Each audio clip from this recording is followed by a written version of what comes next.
Good morning, guys. Hi, this is Rohit, former visa officer, New Zealand Embassy, Delhi branch. Uh, Great news for people who are planning to apply for Latvia. Cost और कम हो गई है.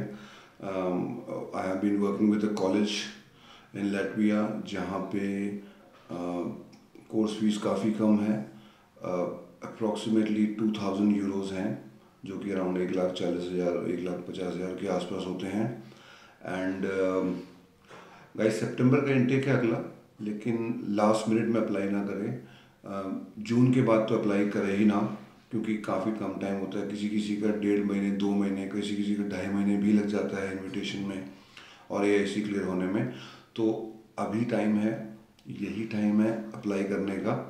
And जो पंजाब के रहने वाले students हैं उनके लिए गुड न्यूज़ है. नेक्स्ट वीक में सैटरडे और संडे को मैं पंजाब में हूँ. I am going to be in Amritsar, और वहाँ पे आप मुझे डायरेक्टली मिल सकते हैं एडमिशन्स के प्रोसेस के लिए, वीज़ा प्रोसेस को समझने के लिए. गाइस, पहले भी मेरी वीडियोस आप देख चुके हैं. बड़ा ही इजी स्टेप है. कॉलेज जो है स्काइप इंटरव्यू लेता है, वो क्लियर करना होता है. उसके बाद ऑफ़र आती है. AIC क्लियर होने के बाद फिर आपको फ़ीस पे करनी होती है.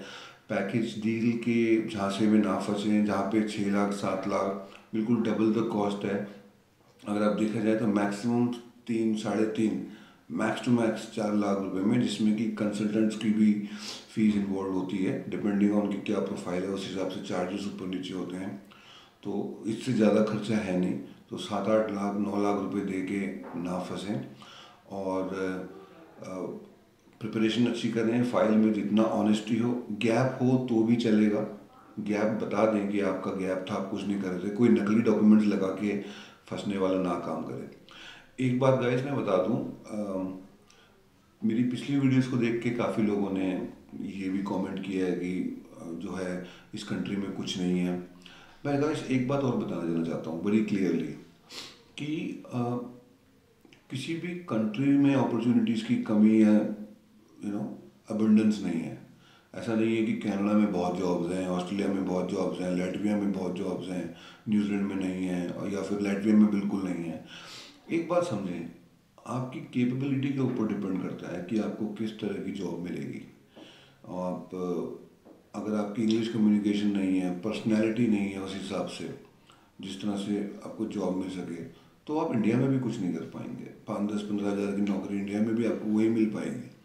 It completely depends on how you groom your self. आप अपने आप को कितना इम्प्रोवाइज करते हो ड्यूरिंग स्टडी.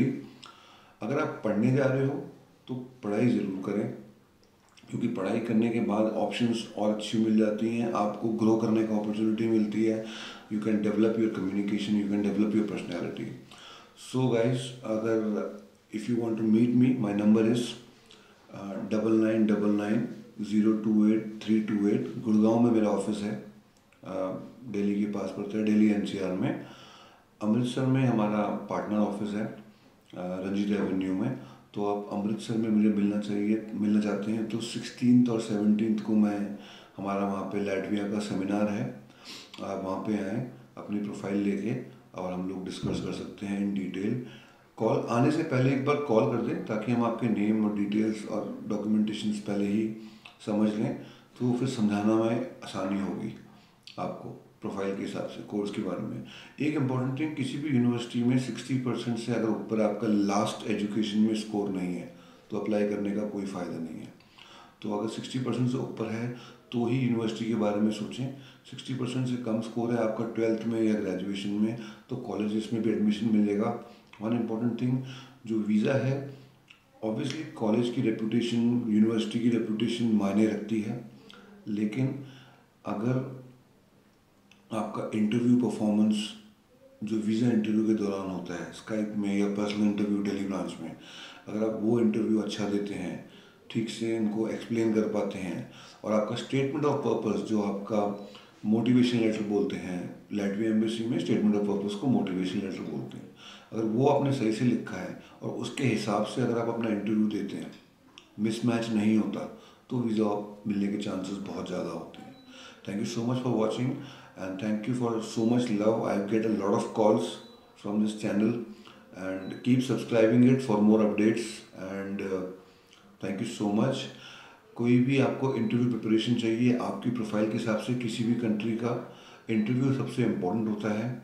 जैसे कि न्यूजीलैंड हो गया, न्यूजीलैंड में चाहे आपकी प्रोफाइल कितनी भी अच्छी क्यों ना हो, अगर आपकी इंटरव्यू परफॉर्मेंस 7.5 बैंड 8 बैंड वाले बच्चों को भी मैंने डिक्लाइन होते हुए देखा है, क्योंकि वो इंटरव्यू में अपना इंटेंट को डेमोन्स्ट्रेट नहीं कर पाए। Thank you.